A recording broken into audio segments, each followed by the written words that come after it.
So I'm delighted to be able to launch our handbook today with such a great panel of speakers. And before I introduce them, I just wanted to say a few words about the rights practice and why we came to write this guide. So for those of you who don't know us, the rights practice is a UK charity. We support those who are working for human rights, and our particular focus is the situation in China.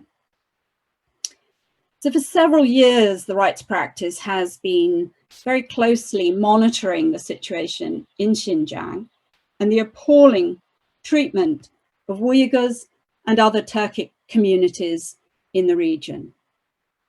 So we held one of the first public events in the UK on developments in Xinjiang, which we did with the all-party parliamentary group on human rights back in July 2018. And we've been encouraged since then to see increased attention to the treatment of Uyghurs from parliamentarians, the government here, and the wider public. We have also tried to contribute to knowledge of what is happening in the Uyghur region, with publications on sexual and gender-based violence, as well as the abuse of the criminal law in China.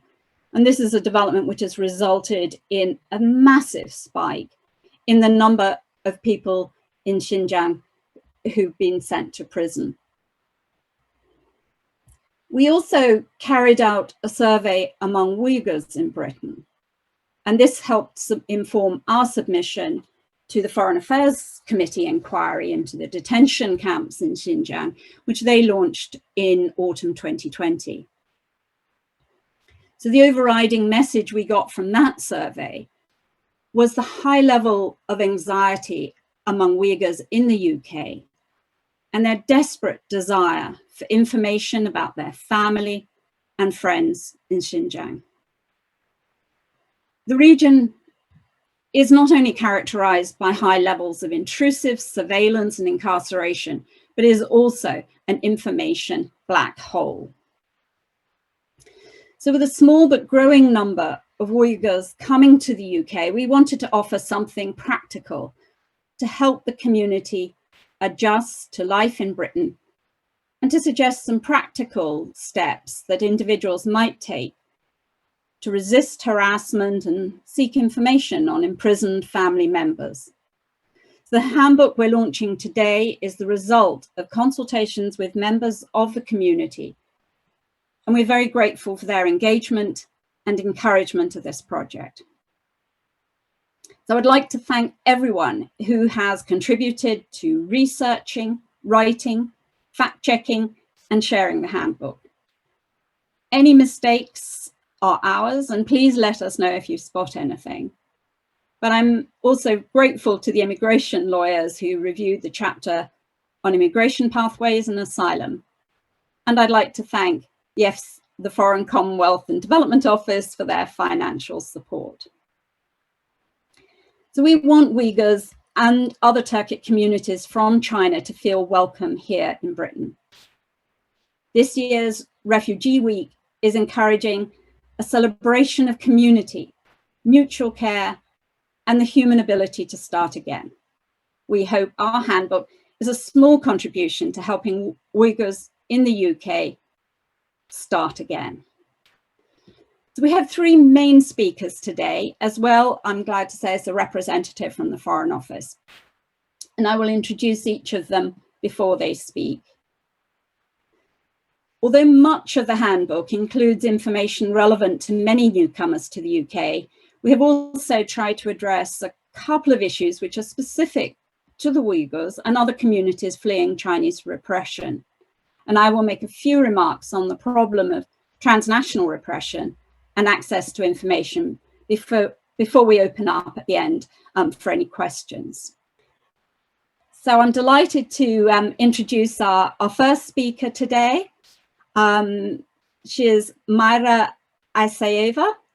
Maira has been in the UK, I think, for a number of years and has set up an organization called the UK Uyghur Community.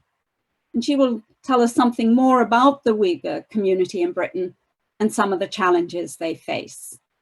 So over to you, Maira. Thank you.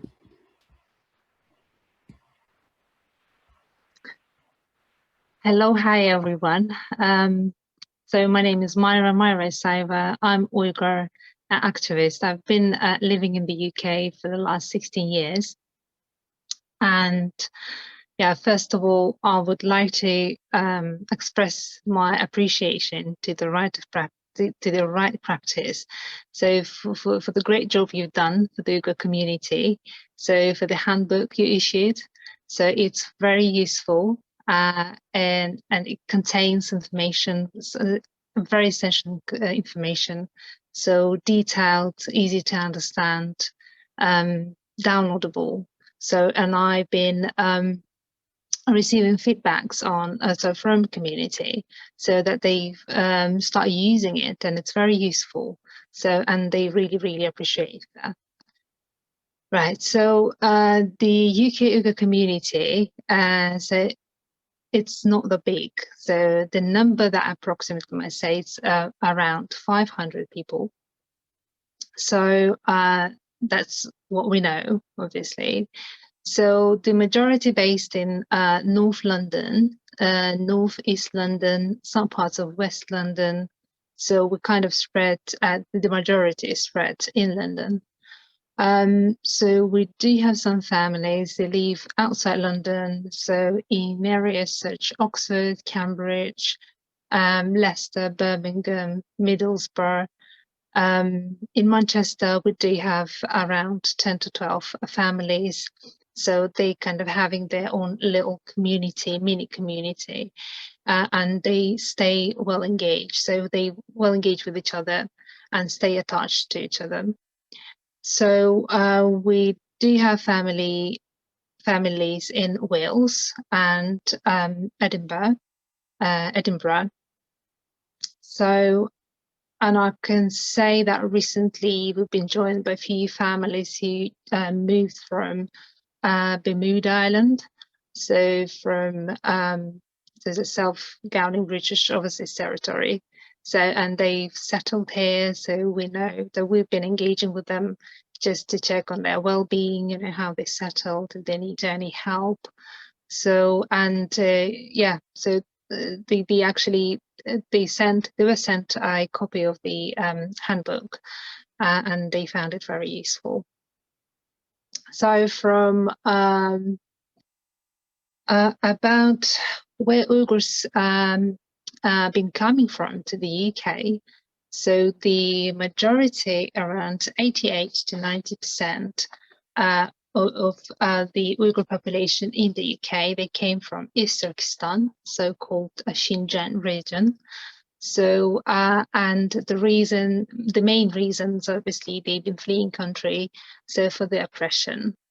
And this has been going on. I mean, I can say on my example, because my family fled East Turkestan when my dad was 5 years old. So the oppression hasn't just started recently, as we know, since 2016. So this has been going on for more than 70 years. Yeah, so that's how Uyghurs been in the UK. And I think the migration started around late 90s till mid of 2000s.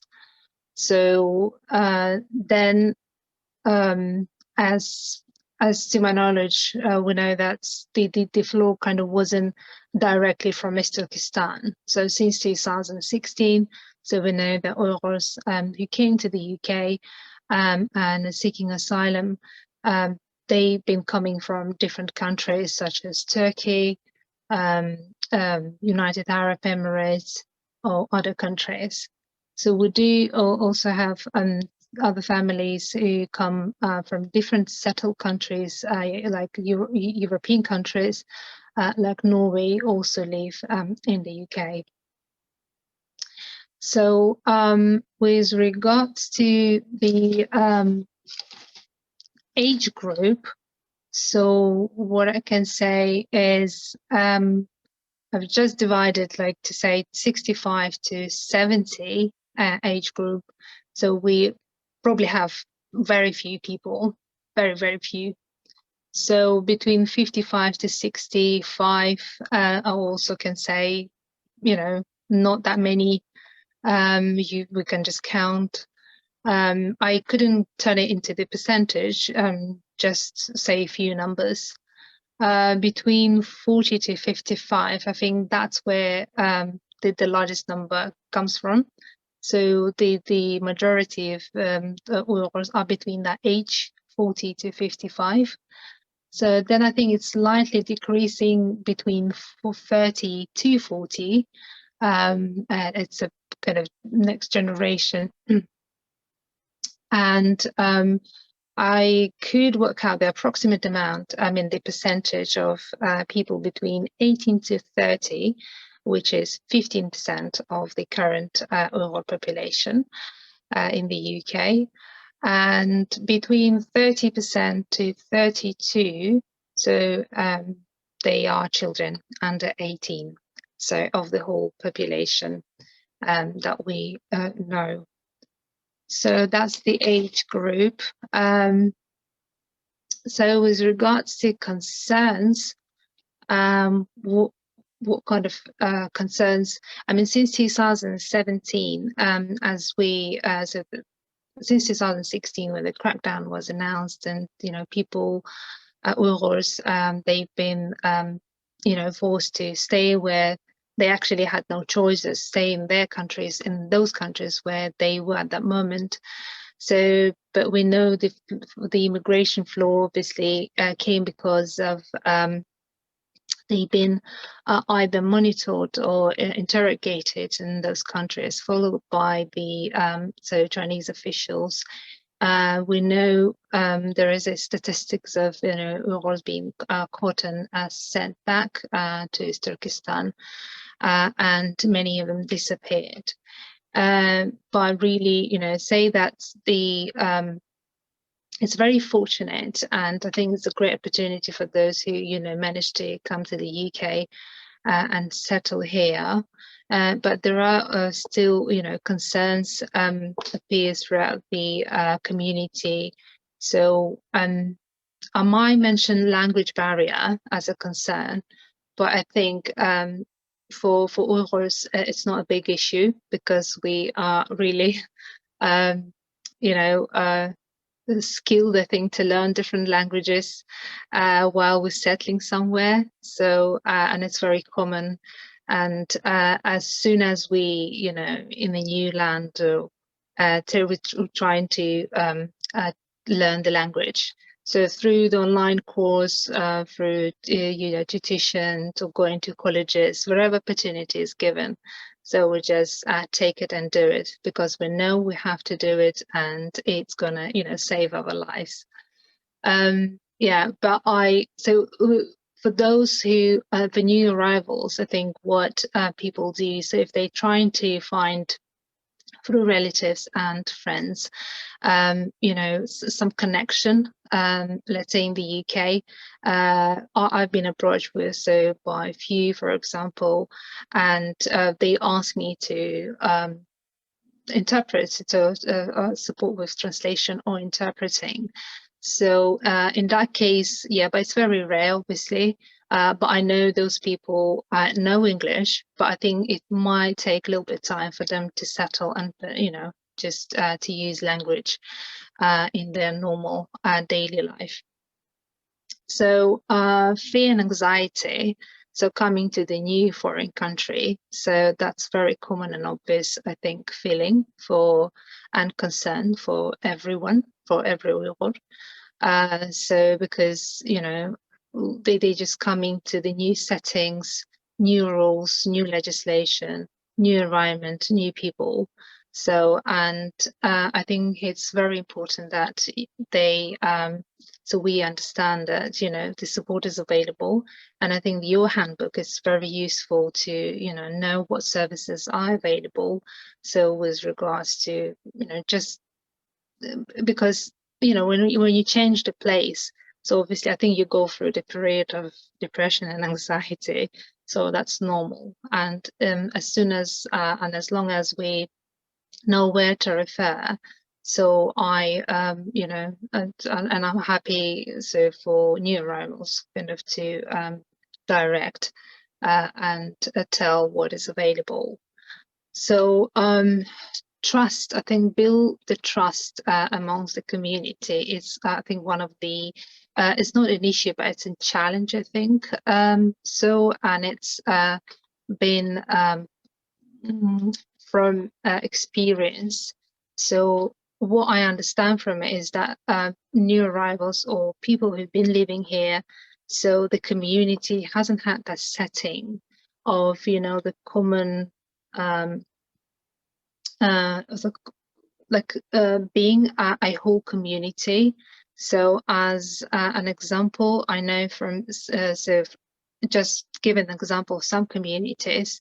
So if they have a refugee or somebody who is in need of support, urgent support, so people know where to go, people know who to refer, people know who to ask, and they mainly refer to their own nation rather than going to different services, because there is a structural like institution exists already. So, and they know where they go and they expect support. That's why they don't worry about language. They don't worry about, you know, they know that once they're there, they could be supported. I think for us, for Uyghurs, this is something new.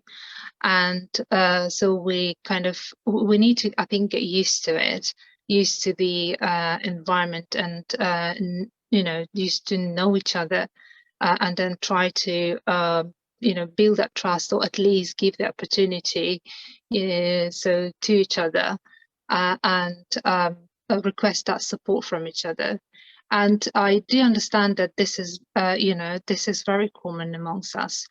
This is because, you know, from the previous experience, from people might live in different countries, experiencing difficulties, you know, being betrayed, you know, scammed. So different reasons they kind of gone through, or issues.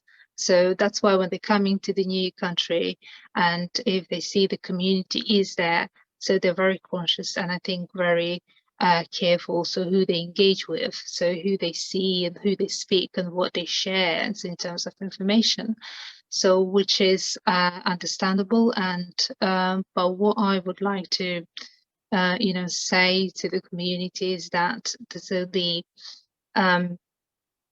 the charity that we created, I think, so we're there to help. So we are there for the community. So we want to see everyone being engaged with the community and with the charity. And and we're here to help everyone. So no matter where they're coming, the Uyghurs, from what country they're coming, as long as they're Uyghurs and they're in need of support. So we're here to help. And I think lastly, so the last concerns that I think about is that changes in immigration rules and legislation, I think. So that's what recent comes, and I've been questioned a lot about it. So what's going to happen? So how we going to be affected? For example, the new Rwanda policy. So in the UK, so people have been asking, so what about Uyghurs? What's going to happen to us?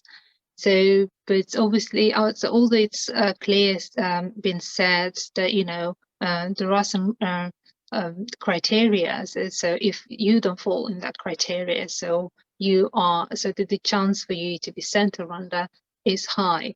So as long as you meet the criteria, you know, so I think, so we would be all right. That's what I think. Yeah, but once again, thank you very much for, I think it's a time, I don't want to take much time of other speakers. Yeah, once again, I really appreciate your support, and so the work you've done on and issued the handbook. It's very useful, and I really would like, as our charity, as chair of the charity, to engage with your charity in the future. Thank you very much. Thank you very much indeed, Maira, and congratulations on setting up your charity. And we certainly look forward to discussing ways in which we can support your important work here. And thank you for that helpful background to the community. So I'm now going to turn to our second speaker, who is Yerbakyt Otarbay. Yerbakyt is a survivor of the camps in Xinjiang, and he gave testimony last year at the Uyghur Tribunal in London. And he is now seeking asylum in the UK. So I think he's going to speak a bit about his background and experience and the challenges of living in the UK. Tanıştırıp öte aldım ben. Ben Xinjiang Altay doğulgan, 73 yılı. Yukarı mektep malgumat bitirgen mektep Xitaycha okugan. Onun keyin şu mektep bitirgenden keyin Ürümçide turup Aisaevada hizmet işlegen. 2009 yılı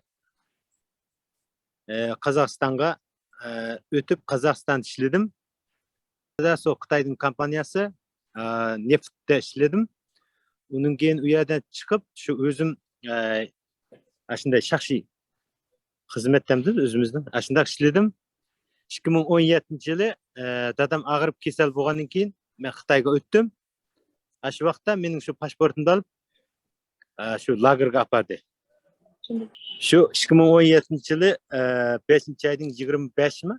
Aşındak Xitayga öttüm. Aşı vaqtda chegarada mening pasportumdu aldı.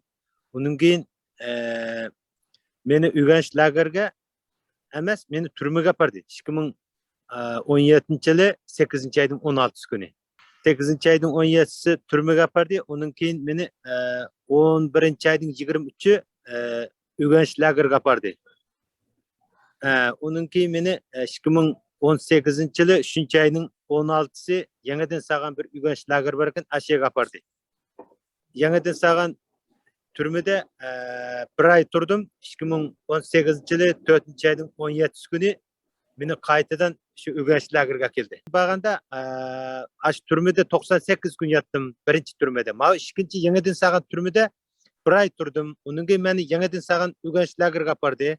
Uyghur lagerga apardı 4 ayın 17 günü. Onun keyin meni 9 ayın 3 günü yani şu ma yangadan sağan türmege yana akep koydu.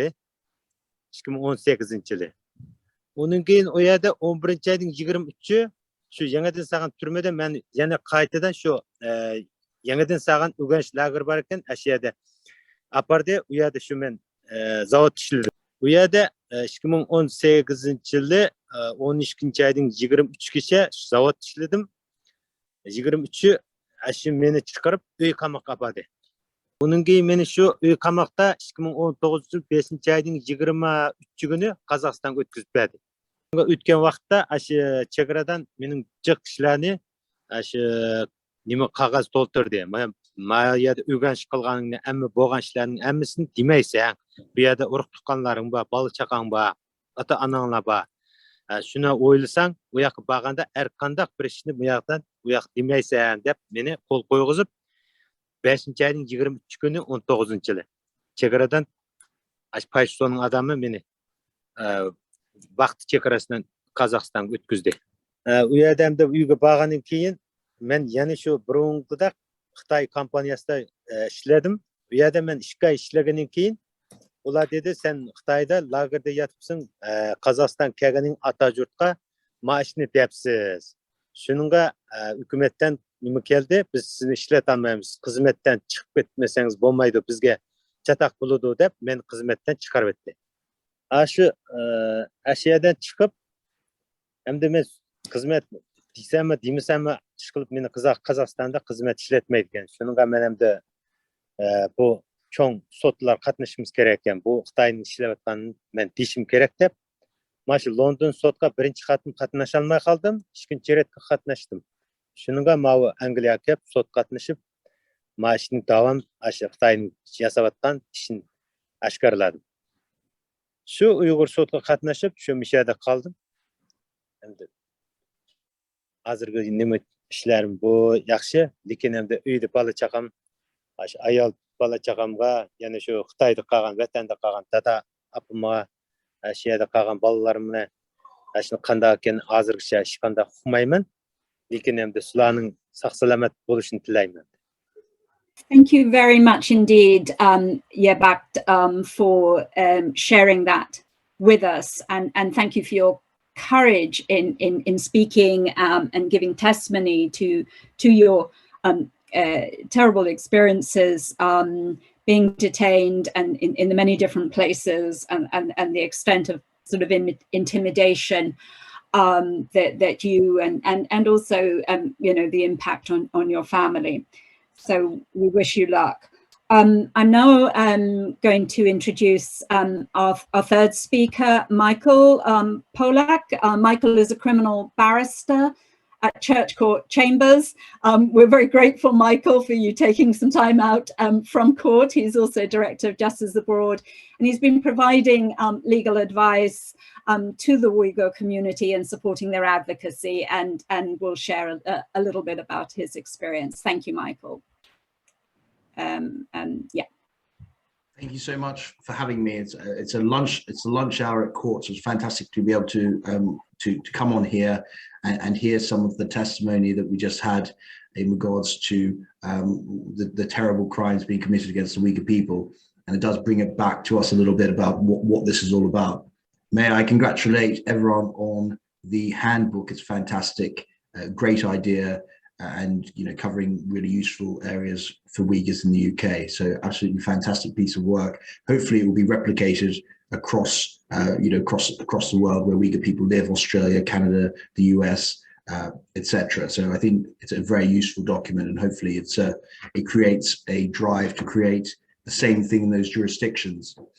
I, as well as being a barrister, etc., I run Lawyers for Uyghur Rights. We look at kind of strategies to help the Uyghur people. We've got involved in a number of things over the recent years. One thing we're working on at the moment that I'm very enthusiastic about is kind of taking things a step further from the Uyghur Tribunal.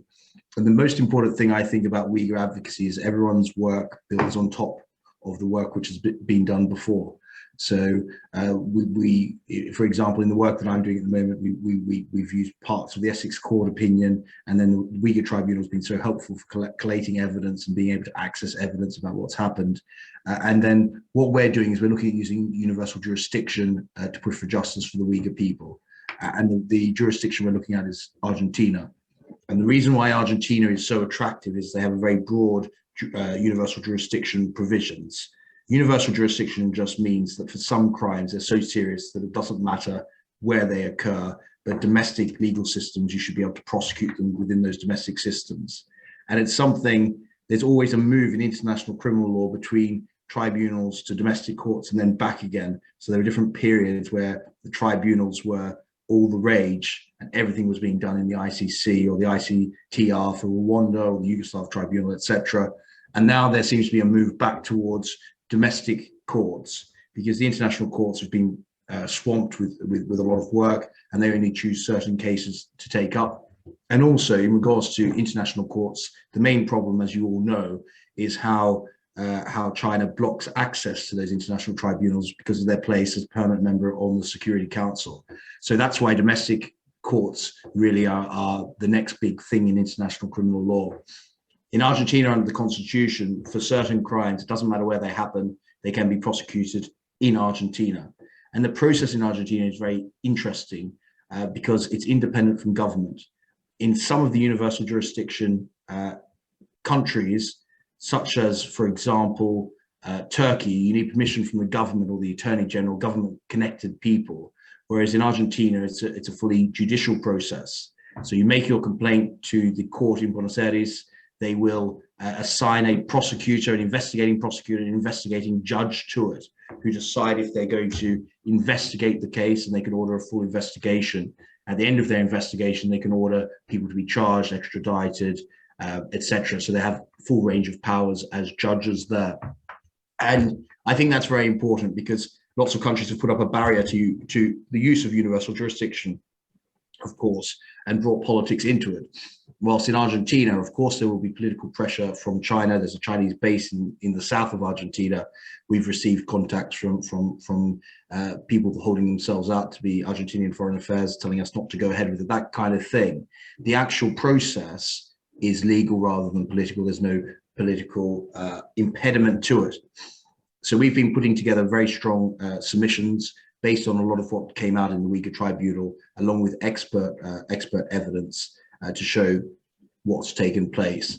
With the Uyghur situation, it's one of those situations where it's not that there's a dearth of evidence. There's so much evidence everywhere about what's taking place. It's just about finding a forum for it. So it's about looking for the best forum. So we will launch our prosecution in Argentina on the week of the 15th of August. So keep your eyes open for that. It's already very interesting to the international press, international media, and we think we'll get a good reception in regards to it. And the good thing about it, one good thing, given that it's a new area of the world to take the story, the account of what's actually happening to the Uyghur people to South America. So the South American media are very interested in that because there's not so much Uyghur advocacy going on in that part of the world. So that's another benefit to it. We hope that the investigating judge and prosecutor will decide to investigate this case, and they could be investigating for a number of years. So in terms, they will be investigating the Chinese government or people at a very high level within the Chinese government for crimes against humanity and for genocide. One of the benefits as well of the Argentinian system is that the investigating judge can call the witnesses to swear their evidence in court. So it would be a brilliant opportunity to give that evidence that we've heard so passionately given today before judges in a real courtroom. So you get that validation of what we're doing to give that evidence in an internationally respected forum. So that's fantastic. So we're really looking forward to that. That's one of the biggest things we're working on at the moment. We've got a team of really strong Argentinian lawyers we're working with. We're really looking forward to getting over there to doing promotion around it.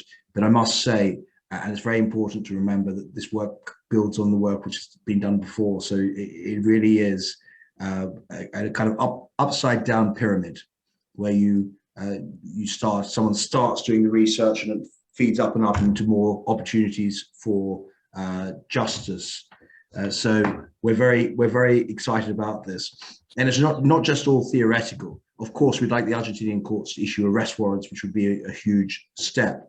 But recently, there was an Iranian tribunal in regards to protesters who were killed in Iran.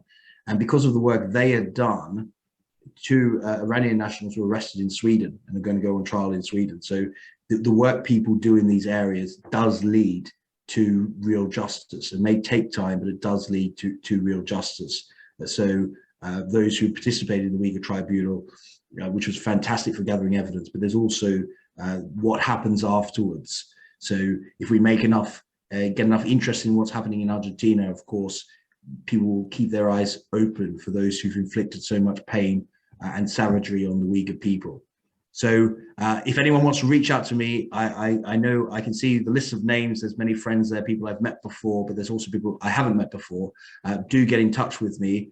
Any other ideas you have for using different pieces of law to attack this problem, I'm very interested in them. If you have a bit of a look on Lawyers for Uyghur Rights, you'll see we've kind of done everything we can in regards to different fora, making complaints to the Ethics Commission of the Olympics, for example, making submissions to the government inquiries, challenging the Huawei decision, which thankfully went the other way at the last moment.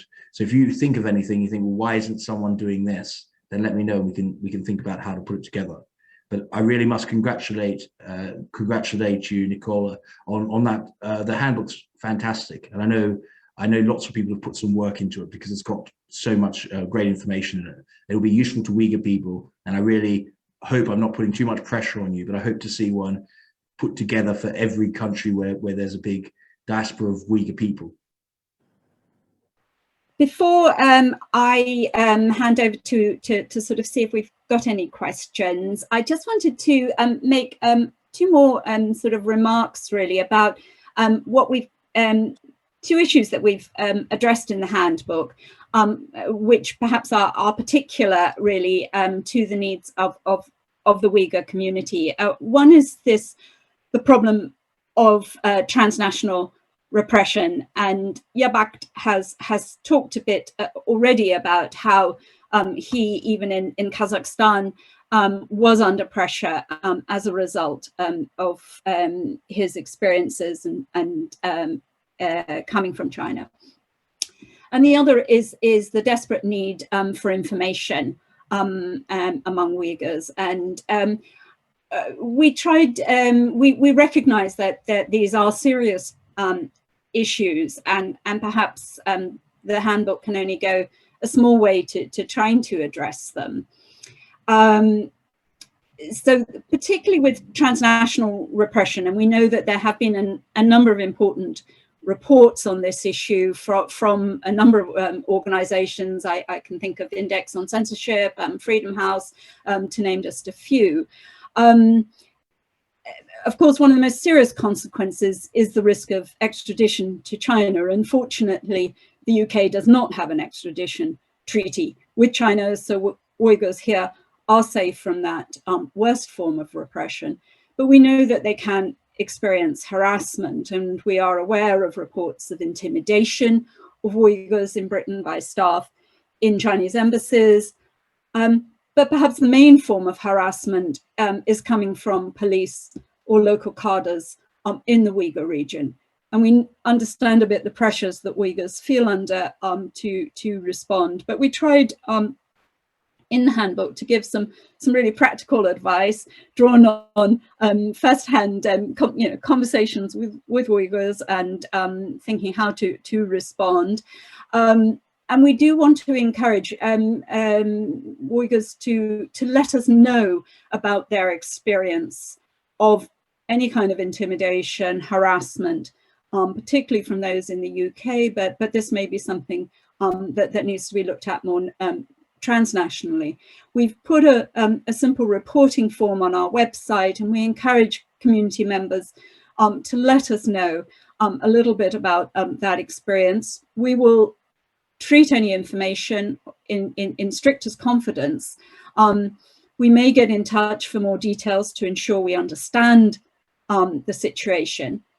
And we repeat official advice, which is to report any harassment experienced here in the UK to the British police, and anyone who is a victim should try to do so.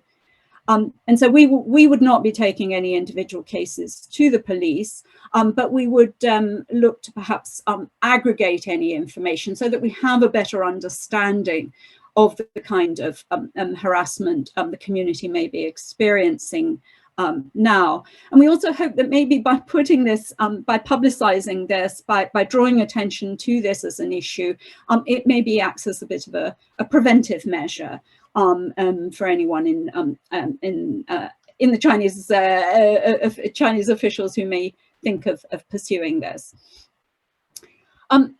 And the other issue that we know is a huge problem and need for Uyghurs is the desire for information about close family and other relatives who they believe are detained in China and about whom they really can't get any information.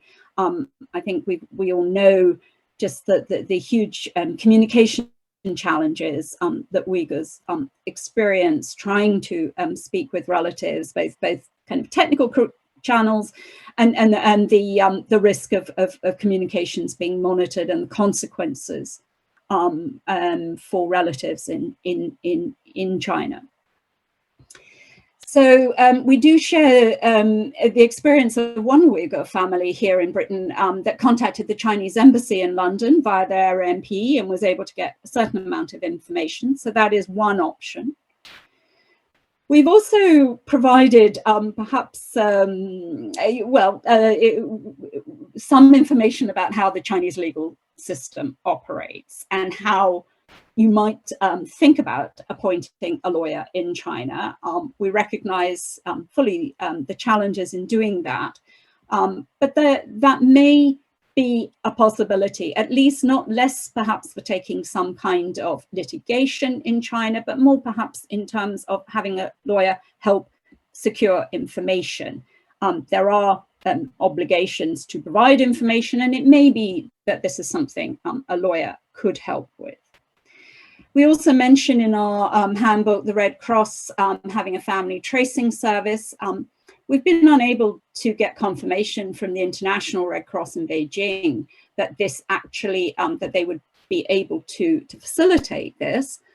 However, this is something we are certainly willing to help anyone in that process. It would need individuals to come forward. So certainly reach out to us if you think that would be helpful, or indeed using one of the UN mechanisms, such as reporting to the Working Group on Arbitrary Detention. I know that these approaches may not bring success, but I think perhaps for individuals, maybe it can be good to try, to feel you're able to try and do something. And I also think the demand for information is an extremely important part of trying to hold states to account. So the lack of transparency on the part of the Chinese authorities is itself a human rights violation, and we need to draw more attention to that. So I'm going to stop there. I believe, see, I have a couple of questions. So we've somebody asking about using the handbook in Australia. Absolutely. We're very happy for it to be reproduced in any other country. Of course, you may want to adapt it. What I suggest is you reach out to us and we can share, if you tell us what you're trying to do, we can share a Word version.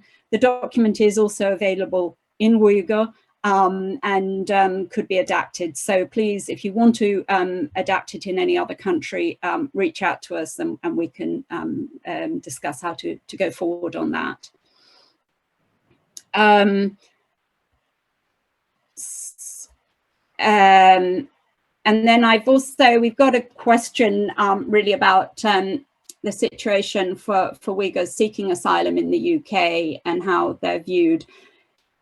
I'm not an expert on this. I don't have data, except what I can say is that we have not heard of cases being refused. We understand that maybe there are some delays in the process. And of course, we do know, regrettably, that the asylum process in this country is slow. There's a huge number of cases. So we're aware of that. We understand that some people who've maybe come to the UK from a third country may be finding it a slightly longer process, but we're not yet, we don't yet have much information on what the outcome of their claims are. So we will continue to monitor that. So I hope that addressed those questions. I think we've really just gone over the hour. So I think I'm going to bring this session now to a close. I'd like to, first of all, thank our speakers. So Maira, Yerbakyt, Michael, who's had to go back to court. Thank you very much indeed for joining us. We will stay in touch. And I'd also like to then thank our online audience, and please reach out to us if you think there is any way in which we can support any of your initiatives to assist the Uyghur community. Thank you very much indeed. Bye-bye.